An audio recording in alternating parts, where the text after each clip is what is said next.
The Western Pacific region of the Design Build Institute of America presents the second of its series of video presentations entitled BIM Makes the Design Build Advantage Even Better.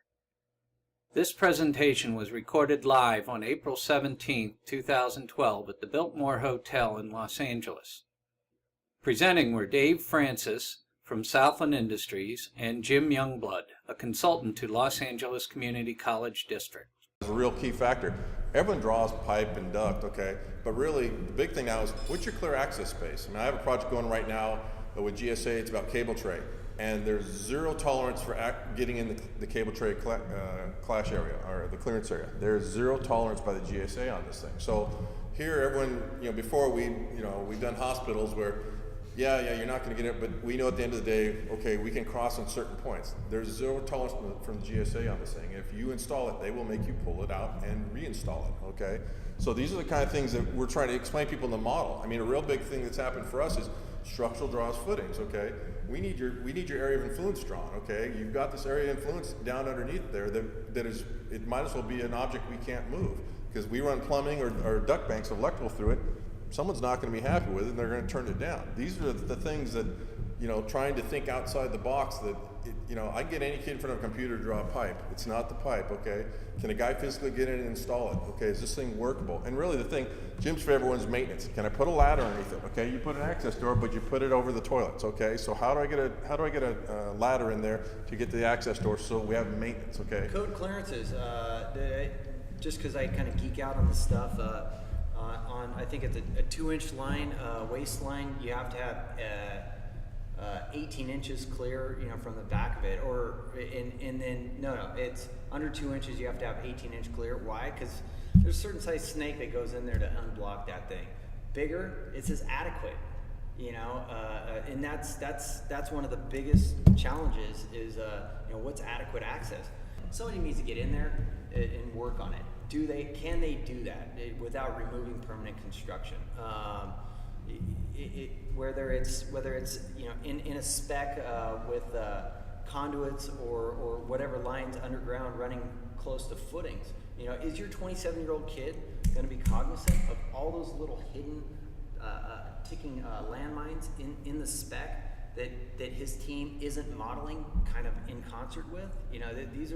These are haunting risks, liabilities that are kind of out there for these teams, and these guys are just blown away. Happy trails, clicking a bunch of buttons. And it's just an experience thing. It's an experience thing. But the higher performing models and the higher performing teams have taken somebody who knows what the heck they're doing and taught them how to click buttons. And so now that guy is, let's say, experienced career professional, is injecting a career's worth of experience into the models, into the technology, looking at value, saying, I don't need that level of detail for all that stuff. Here's where I want my hangers, where everything magically flows down this wet wall. That's where I want hangers across the entire project. As well, you're going to start to blow up models as far as data size.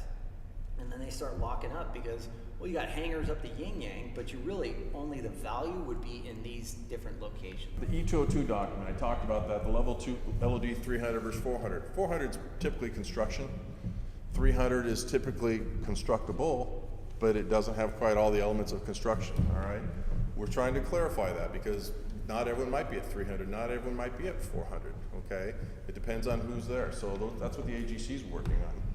Another one you're going to hear about, Consensus Docs has their I think it's B300, I think it is. Anyways, their BIM 300 document versus the AIA E202.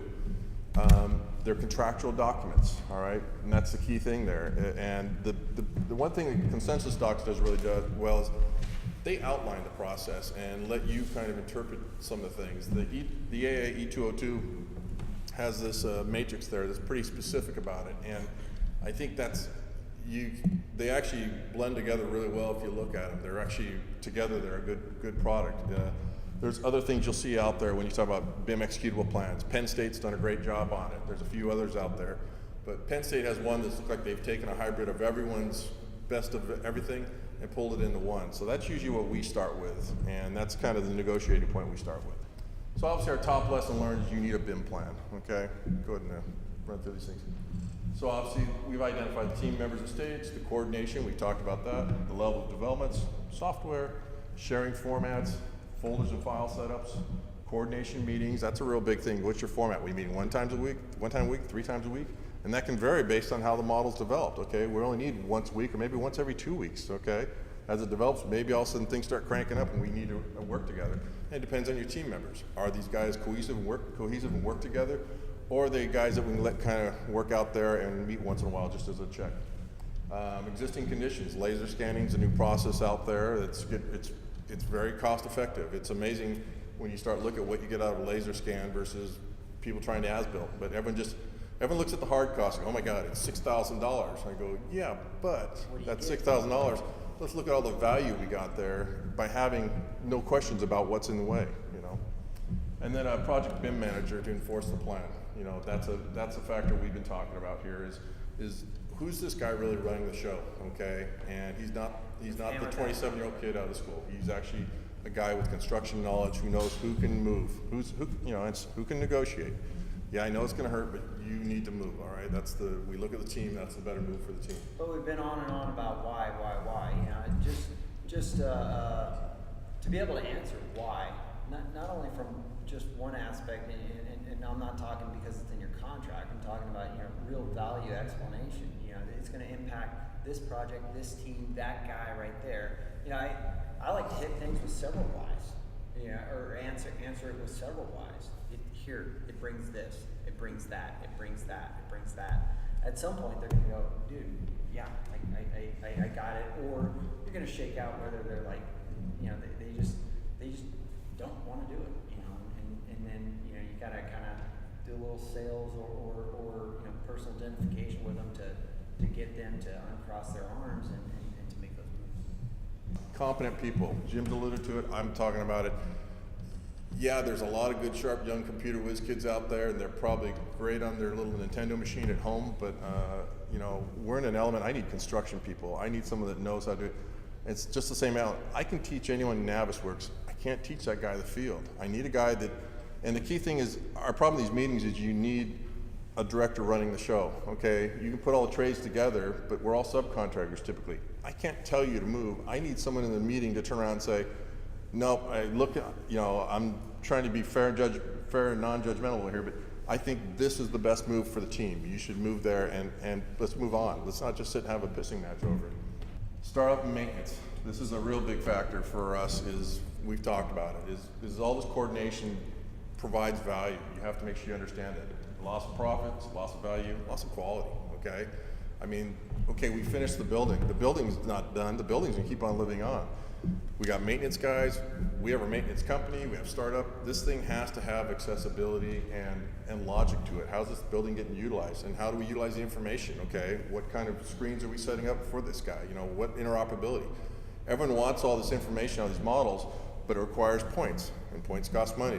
Did you pay for all the points so we can meter every one of these little things out in the field there? Yes, they say we can do it, but did you put them in the model? And or not in the model, but did you put them in the design? We're trying to tell this guy what he wants. The real thing in the industry is we need to find out what this guy wants, okay? Here's this technology, let's just cram it down your throat. We need him to say, you know what, if you can get me this, and this format, I'd be a lot happier. It'd make my life simple. And I think that's one of the things we're seeing the struggle. When I talk about the software rhetoric, the salesmen are selling it that way. Go ahead.